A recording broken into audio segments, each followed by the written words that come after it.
नमस्कार. आज आपण पाहणार आहोत साबुदाण्याच्या सालपापड्या.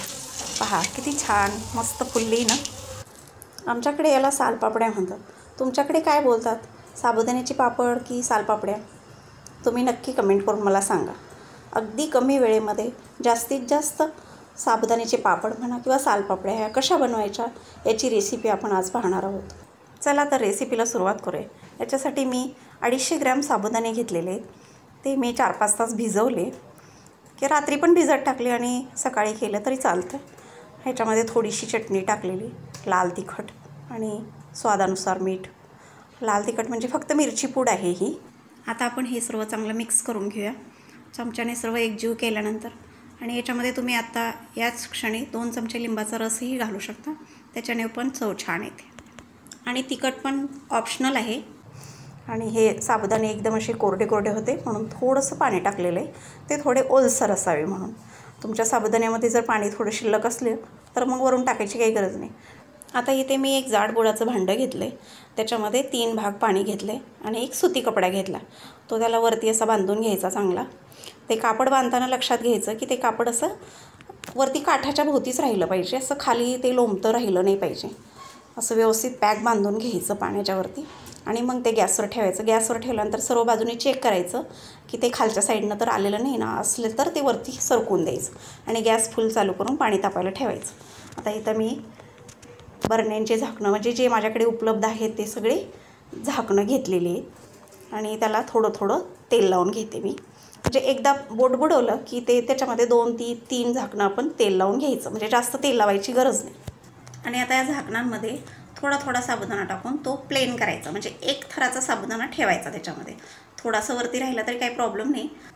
हा साबुदाणा प्लेन करताना जर तो हाताला चिटकत असेल तर थोडासा पाण्याचा हात त्याच्यावरती धरायचा, म्हणजे पाण्यामध्ये हात बुडवून मग ते प्लेन करायचं साबुदाणा झाकणातला, म्हणजे हाताला चिटकत नाही आणि पटापट होतं सर्व. अशा प्रकारे आपण सर्व जेवढ्या झाकणांना तेल लावले ते भरून घेतले. तोपर्यंत इकडं पाणी उकळलं. आता त्या उकळलेल्या पाण्याच्या वरती जो कपडा बांधला आहे त्याच्यावरती हे सर्व झाकणं ठेवून दिले. एकावरती एक ठेवलं तरी ते होतं व्यवस्थित. फक्त झाकण आपण जे वरून ठेवणार आहे ते व्यवस्थित पॅक असलं पाहिजे, त्याच्यातून वाफ निघालेली नाही पाहिजे.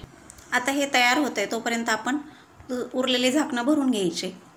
हे पहा, अगदी 2-3 मिनटातच त्याला छान वाफ येते आणि मस्त साबुदाणा फुलतो. हे पहा किती मस्त तयार झालेत ना. आता हे तयार झालेले आपण एका ताटामध्ये काढून घेऊया. काढताना थंड पाण्यामध्ये हात बुडवून घ्यायचा, म्हणजे हाताला वाफ लागत नाही किंवा गरम लागत नाही. ते काढून घेतले की दुसरे जे भरलेले झाकणं आहेत ते ठेवून दे. हे ठेवल्यानंतर तुम्ही गॅस मिडियम पण करू शकता आणि पाणी नेहमी चेक करायचं खालचं की आहे का नाही पातेल्यात ते. आणि हे पहा, हे तयार झालेले हे मस्त. आता मी झाकणातून खाली पाडून घेते. पहा किती छान मस्त झालेत ना.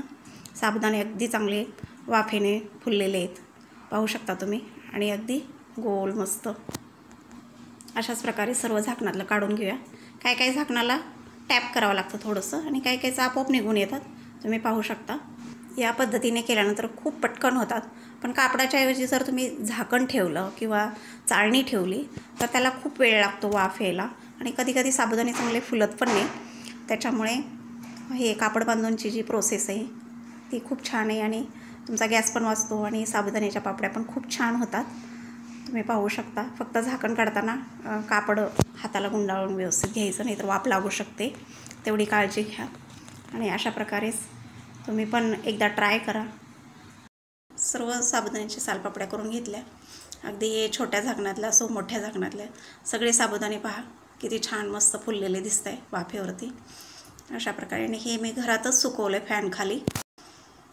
फॅनखाली जरा जास्त टाईम लागतो सुकायला, 3-4 दिवस लागतात. पण उन्हात सुकवलं तर 2 दिवसामध्ये चांगले सुकून जातात. हे चांगले सुकले म्हणजे आपण अगदी 2 वर्ष ठेवले तरी पण तशीच्या तशी साबुदाणे खूप छान फुलतात. याच्यामध्ये लाल तिखट न टाकता फक्त मीठ टाकून पण तुम्ही बनवू शकता. अगदी तयार झाल्यानंतर पहा, घरात सुकवले तरी पण तळताना किती छान फुलतात. फक्त मीठ नुसतं वापरणार असेल तर त्याच्याबरोबर 2 चमचे लिंबाचा रस टाकला तर अजून चविष्ट होतात.